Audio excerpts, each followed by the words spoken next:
This is the early edition, a curated weekday guide to major news and developments over the past 24 hours, curated by Lizzie Jennings and read by an automated voice.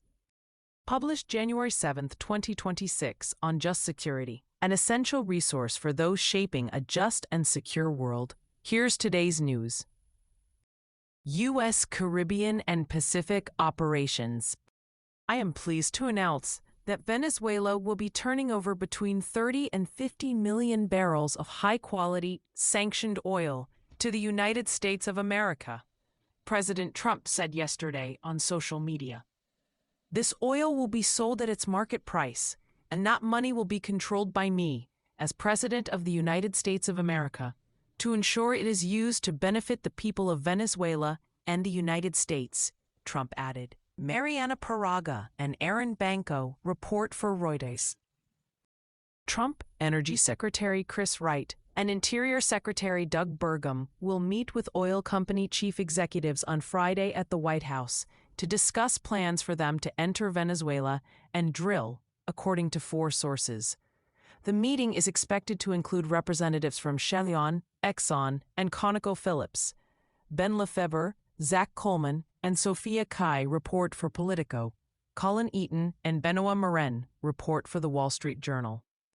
Russia has sent a submarine and other naval assets to escort the Marinera, an empty oil tanker which the U.S. Coast Guard has pursued into the Atlantic, according to a U.S. official.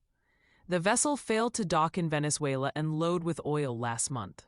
A vessel's crew repelled an effort by the United States to board the vessel, rerouted into the Atlantic, and painted a Russian flag on its side. In the same week, a second tanker, the Hyperion, made a similar change, and at least 3 additional oil tankers that operated in Venezuelan waters in recent weeks have switched to Russian flags in recent days, according to an official Russian vessel registry. All 5 vessels are subject to U.S. sanctions for shipping.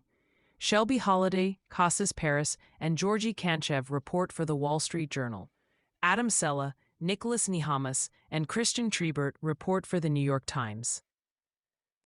The Justice Department's Office of Legal Counsel produced a signed memo declaring it lawful for Trump to order the military operation that seized Maduro over the weekend, according to officials. Attorney General Pam Bondi promised members of Congress in briefings this week that the administration would share the memo with lawmakers. The specifics of the memo remain unclear.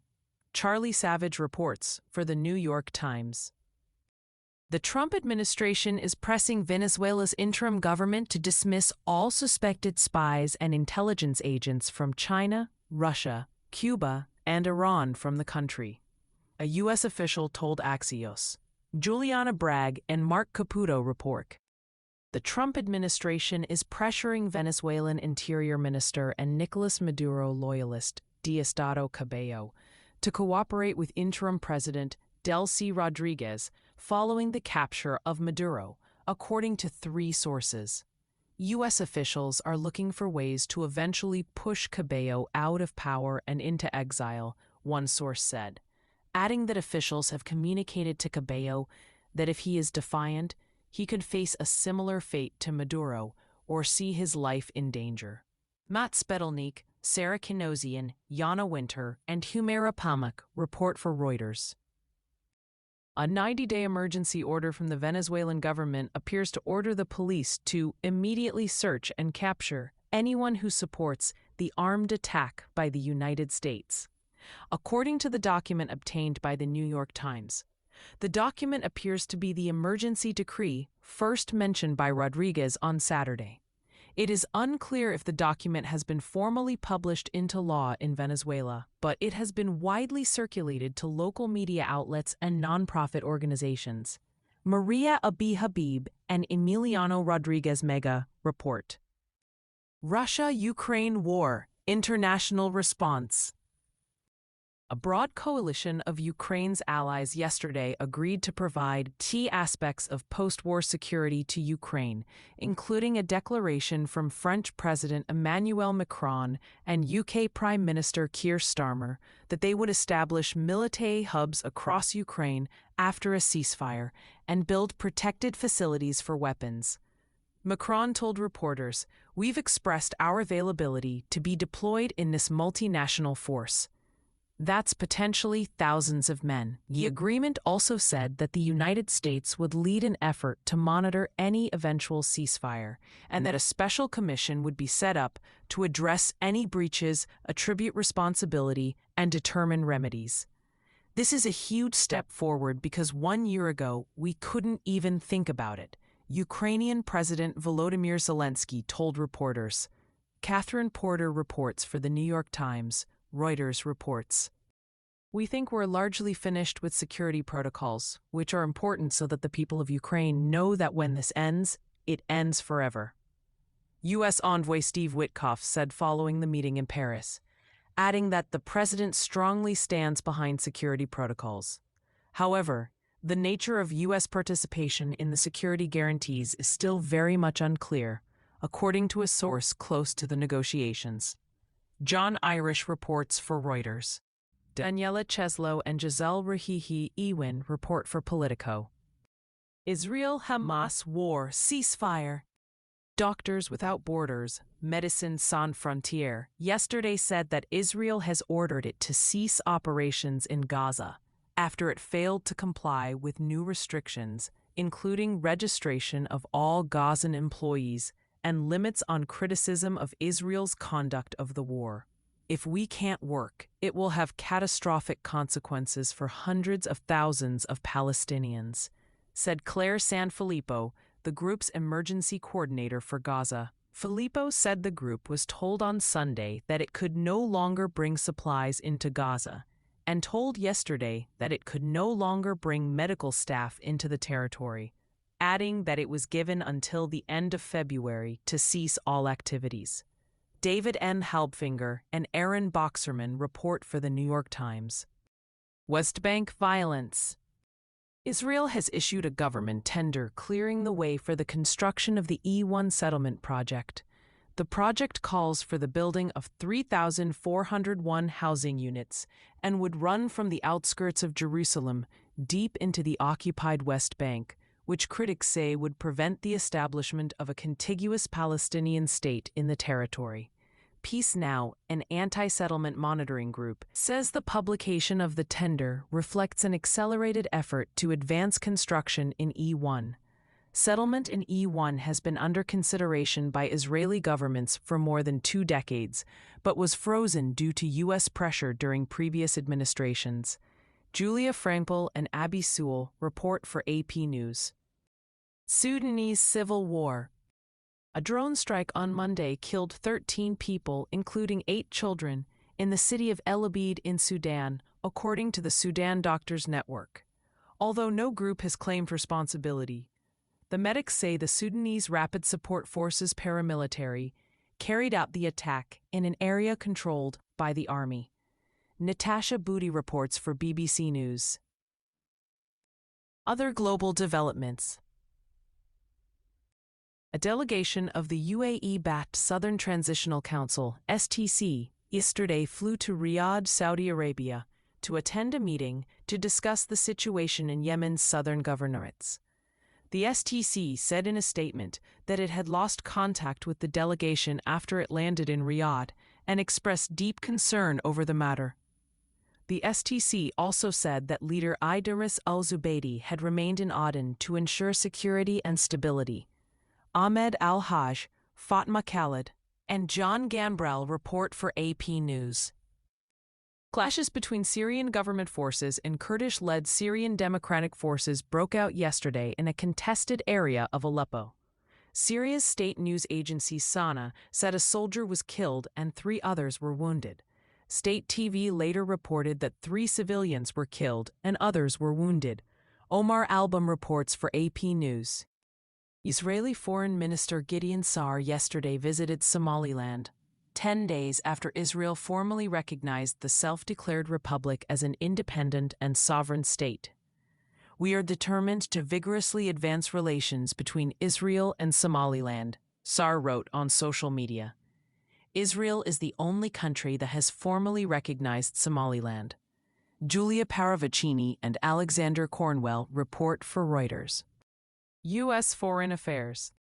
Secretary of State Marco Rubio told lawmakers during a closed briefing on Monday that recent administration threats against Greenland did not signal an imminent invasion, and that the goal is to buy the island from Denmark, according to sources. White House Press Secretary Karoline Leavitt said yesterday, "The president and his team are discussing a range of options to pursue this important foreign policy goal, and of course, utilizing the U.S. military is always an option at the commander-in-chief's disposal." Alexander Ward, Lara Seligman, and Dustin Voles report for The Wall Street Journal. U.S. envoy to Syria Tom Barrack, Steve Witkoff, and Jared Kushner yesterday presented Israel and Syria with a new proposal for a security pact that involves establishing a joint economic zone on both sides of the border. A U.S. official told Axios, "This economic zone will include wind farms, agriculture, the best ski mountain in the Middle East, and the Druze community that is the best at hospitality," the U.S. official said. The U.S. also proposed a joint U.S. Israeli-Syrian fusion cell in Amman, Jordan, to oversee the security situation in southern Syria and host further talks on demilitarization and the withdrawal of Israeli forces, Barak Ravid reports. U.S. immigration developments. The largest DHS operation ever is happening right now in Minnesota, the department said yesterday. DHS planned to send about 2,000 ICE agents and officers to Minnesota, two sources said. Immigrant rights groups and elected officials in the Minneapolis-St. Paul area reported a sharp increase yesterday in sightings of federal agents. Rebecca Santana and Mita Balsamo report for AP News. The Trump administration yesterday added 25 countries to the State Department's list of nations whose citizens may be required to post bonds of up to $15,000 to apply for U.S. entry, bringing the total to 38 countries. The newly added nations' bond requirements will take effect on January 21st. Approved visa holders will only be allowed to enter the U.S. through one of three airports: Boston Logan International Airport, John F. Kennedy International Airport, and Washington Dulles International Airport. Juliana Bragg reports for Axios. Representative Dan Goldman, Democrat of New York, said on Monday that the Homeland Security Department is planning to ramp up deportation flights to Venezuela following Goldman's visit to an ICE detention center. "A supervisor told me that in light of the abduction of Nicolas Maduro this past weekend, that the DHS is going to be taking another look at the possibility of deporting Venezuelans back to Venezuela," Goldman said. A DHS spokesperson said the flights were never paused when asked for comment. Brittany Gibson reports for Axios. Hilton Worldwide Holdings has removed from its system the Minneapolis hotel that refused to accept the bookings of ICE agents, the hotel operator said yesterday. Doyensola Oladipo reports for Reuters. U.S. domestic developments. A federal judge yesterday ordered Lindsay Halligan to explain in writing why she had continued to lay claim to being the U.S. attorney in the Eastern District of Virginia, after a different judge determined she had been unlawfully appointed. The judge gave Halligan 7 days to respond to his demands, to tell him why her repeated decisions to sign court papers as the district's top prosecutor were not a false or misleading statement. Ellen Fire reports for the New York Times. In case you missed it, yesterday on Just Security, the era of AI-orchestrated hacking has begun. Here's how the United States should respond. By Teddy Nemiroff. Head of State Immunity and Maduro on Trial. By Chimene Keitner. Expert Q&A on U.S. military actions on Venezuela and boat strikes. By Tess Bridgman, Michael Schmidt, and Ryan Goodman. Thank you for listening to Just Security's early edition today, January 7, 2026. If you enjoy listening, Just Security's analytic articles are also available in audio form on justsecurity.org website. To stay up to date on Just Security's analysis of law, policy, and current events, go to justsecurity.org. Subscribe to Just Security on Substack and follow us on LinkedIn, Blue Sky, Facebook, Instagram, and Threads.